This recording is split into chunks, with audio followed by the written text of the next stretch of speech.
One of the most important things I've done for my tuition business so far this year had absolutely nothing to do with strategy.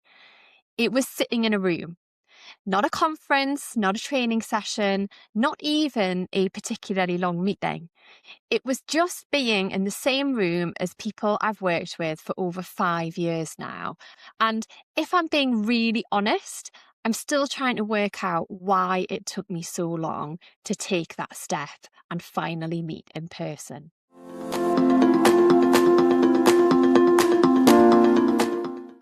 Hi, I'm Jane Billham, and if you're a tutor who's trying to build a business that works alongside your life rather than at the expense of it, then you are in the right place. You're listening to the Tutor Edit. My tuition journey started in 2013 when my son was still a baby. I started tutoring face to face in local libraries, helping students locally. And over time, that has grown into working with students all over the world online. And eventually building a team of over 70 tutors now who support students worldwide. Each week, I share reflections about having my own business and the conversations that I'm having with other tutors. Not to tell you what to do, but just to pass on what I'm learning about building a tuition business as I build it myself. Now, this week, I met my Chinese business partners in person for the first time. We've been working together for over 5 years now. We started working together just in 2021. And even saying that out loud feels absolutely ridiculous because there wasn't actually a logical or logistical reason why we haven't met in that time. It wasn't really timing. It wasn't really cost, even though I have to travel down to London to meet them from the Northeast. It wasn't even really about the business. It was absolutely about me. It was about me and my imposter syndrome and how that kept me in a space where everything felt was so much easier to meet via Zoom, communicate via WeChat and emails. And that didn't affect the relationship or the business relationship at all. It has absolutely grown from strength to strength. And these partners have helped me to grow my team. I started working with them as a sole trader, and demand grew so much that we now collaborate and I connect them with other tutors. And on the surface, everything was working, like absolutely. The business was growing, the relationship is great. We've collaborated on various different projects over the years that haven't just been solely about tuition. The communication is excellent. We have a really great relationship. Nothing was going wrong. But I sat down with them last month and I was in London working with a school that we support, delivering workshops for revision. And I just kind of suggested that we meet up and it was very, very warmly received. We met and we had lunch together after 5 years and we talked for a couple of hours. It was a great conversation. And almost immediately, it was obvious what had been missing, for me, certainly. It wasn't about strategy. It wasn't information. It absolutely wasn't effort or growing a business relationship. It was just being in the same room as people. Meeting face to face is very, very different to meeting online. And this is something that we don't really talk about much in international tuition because obviously the relationship is online because we are living in different time zones, we're living on different continents often. And you can absolutely build a business without ever meeting the people that you work with. And this goes for domestic students as well. They may be around the country or even they may be in your local area, but you will never meet them face to face because you are offering your services online.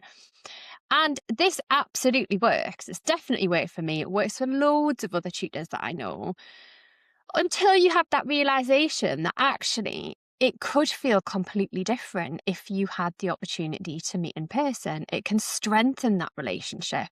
And this is definitely something that I experienced firsthand During my trip to China in 2024, I was able to meet new potential clients in person, but also I met existing partners in Shanghai as well while I was there. And that relationship has grown from strength to strength as a consequence of that, because you can meet them on a human level. It isn't just all about conversations about business. You can connect with them, feel if you are aligned in terms of values, talk about things that you wouldn't usually have the opportunity to talk about if you're just meeting on Zoom, talking about your families. A lot of the business partners that I've connected with, we are very aligned in that similar stories, working with women who have left a job to be with their family. And that is something that we have connected and aligned with. And it just feels like you can understand people an awful lot quicker when you meet them in person. Something shifts.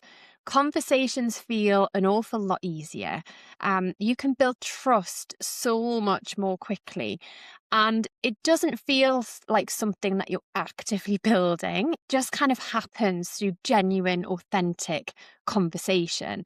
And the knock-on effect of that can be huge, because decisions can be made more quickly because you have that relationship. Ideas improve because you can actually discuss them in live time rather than via emails.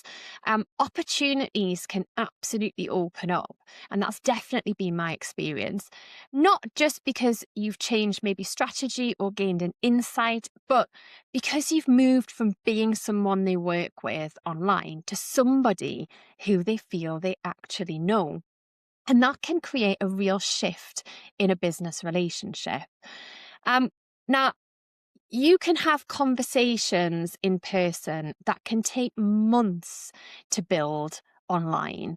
And that's definitely stayed with me, and is something that I'm absolutely going to consider making a real kind of strategy for me to meet people in person and connect on a human level. But even though I'd had that experience in 2024 of seeing the impact on meeting people in real life when I went to Shanghai, I still let 5 years pass to meet the longest partnership that we have, and they're based in London.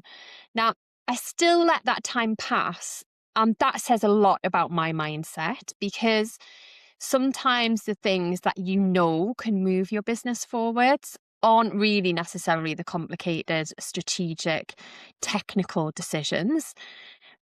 They are often things that you already know about. They're often the things that you know already matter, but you just delay them because they feel uncomfortable. It felt huge to put myself out there and ask if they wanted to meet for lunch.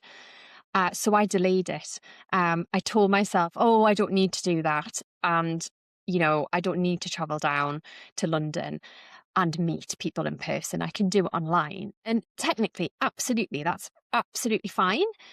But there is a difference between something working okay, and then something now working at a completely different level because you have had that face-to-face contact.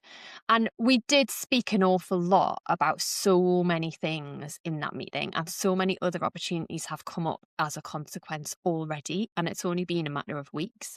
We've talked about webinars that we want to host. We had discussions about summer programs that we can offer in addition to the ones that we've been running together for the last 2 years. We talked about changes in the market, which was absolutely invaluable because they know firsthand what is going on and were able to communicate that with me. Then we also talked about ways that we can evolve the service that we offer based on the changes in the market. And I'll talk about that a little bit more in future episodes, because there's an awful lot that I found out that will be incredibly useful, not only for me, but for you as well. But it was meeting in person that made those conversations possible. The relationship, the trust that had built over time, the understanding that we have of each other, that actually, yes, we collaborate and we're building things together that are mutually beneficial for both of our businesses. We aren't just exchanging a service. And that doesn't come from strategy, really. It comes from connection first and foremost. So if you are building a tutoring business, especially an online one, It's very easy to focus on systems, on marketing, on pricing, on getting more students through the door. And all of that absolutely matters. But there's often another layer to this, and that can often get overlooked when we are working primarily online. And that is the relationships that we are building, not just with students, which we see every week or maybe more, but with parents. Maybe there is a business partnership in some way. Maybe it's the people who open doors for you. And how can we build that human connection? And it may not be working face to face or meeting face to face with them. There may be other things that we can do to bring that human touch into our business. And that is very likely the thing that will move your business forward the most. Conversations, relationships, a message maybe that you've been putting off potentially for 5 years, a call that you probably know that you need to make, but there's something holding you back. Or maybe it's organising a meeting that you haven't quite felt ready for yet, just like me. If there is something that you've been thinking about, just think about how you could take some small action on that and see what impact it could have on your business. Now, if this is something that you've been thinking about, especially if you're curious about working with international students in particular, or maybe you're looking for more flexibility in your timetable, I've put together a free guide on how to get your first international client. And you can download that using the QR code, which is here now, or you can download it through the show notes. I'll link that all together. It'll give you a really good idea of where to start and what actually makes the difference very early on in your journey. So if you want to explore that next step, then I'll link both of those for you. And as always, if you've enjoyed this episode, then please make sure that you're subscribed so that you don't miss the next one.